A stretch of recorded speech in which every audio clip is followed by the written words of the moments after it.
आम्ही आता पाटस गावामध्ये इथं उपस्थित आहोत। आज खऱ्या अर्थानं ज्या पाटस गावामधून ओबीसीच्या 1 सप्टेंबरच्या मोर्चाची सुरुवात होणार आहे, त्या गावामध्ये आम्ही टोल नाक्यावरती आपल्याला गाड्या किती येतील, कुठल्या बाजूने येतील आणि आपल्याला कसं मुंबईला जायचं त्याच्या नियोजनाकरता आम्ही आज पाटसमध्ये आलो। पण इथं पाटसमध्ये आल्यानंतर आम्ही चहा प्यायला पिता पिता गप्पा मारत होतो। माझ्या शेजारी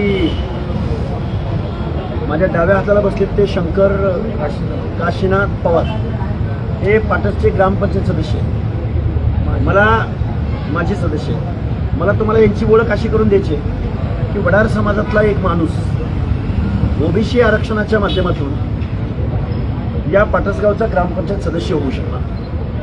आता माझ्या उजव्या हाताला सोमनाथ गायकवाड, हे नाभिक समाजाचे कार्यकर्ते।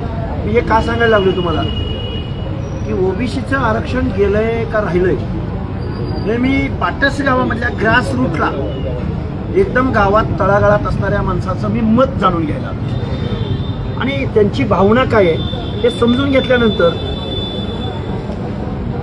जर आमचा मोठा भाऊ असलेला, शासनकर्ती जमात असलेला, कारखानदार, वतनदार, जागीरदार, आमदार, खासदार, महाराष्ट्राचा प्रमुख असलेला मराठा बांधव जर आमच्या ओबीसी आरक्षणामध्ये आला तर आमचे पवार साहेब असतील, आमचे गायकवाड साहेब असतील, नाभिक समाज संघटनेचे अध्यक्ष, ही मंडळी यांच्या स्पर्धेमध्ये टिकणार आहेत का मुख्यमंत्री महोदय?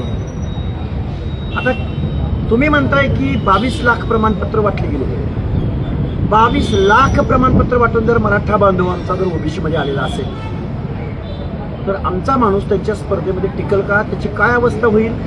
आणि तुम्ही जे हे निर्णय घेताय बेकायदा, जे संविधानाला मान्य नाहीत, जे आयोगांना मान्य नाहीत, जे सुप्रीम कोर्टाला मान्य नाहीत, ते निर्णय जर तुम्ही बेकायदेशीररित्या घेतला आणि ओबीसीच्या रकान्यामध्ये जर आमचा मराठा बांधव आला तर माझ्या भोवताली बसलेले मी पाटस गावामध्ये इथं 18 पगड जातीची माणसं आहेत। इथं प्रत्येक माणसाचं नाव आणि त्याचा जात समूह विचारला तर तो 18 पगड जातीचा आहे। या सगळ्या माणसांचं म्हणणं आहे की ओबीसीचं आरक्षण संपलंय। शिक्षण आणि नोकऱ्याचं तर भयानक विदारक चित्र नाही। एमपीएससी यूपीएससी जर ह्याच्याहून पलीकडचं वाईट यूपीएससीची परीक्षा तर अजून आमचा माणूस 5-10 वर्षातून एखादं पोरगा IAS किंवा IPS होतं। त्या स्पर्धेमध्ये आमची लेकरं भविष्यात टिकतील का, हा खरा सवाल आहे। म्हणून तर आम्ही पाटसमध्ये बसलोय, ज्येष्ठ तुमच्याशी संवाद साधावा म्हणून आम्ही चहा पिता पिता आम्ही चर्चा केली।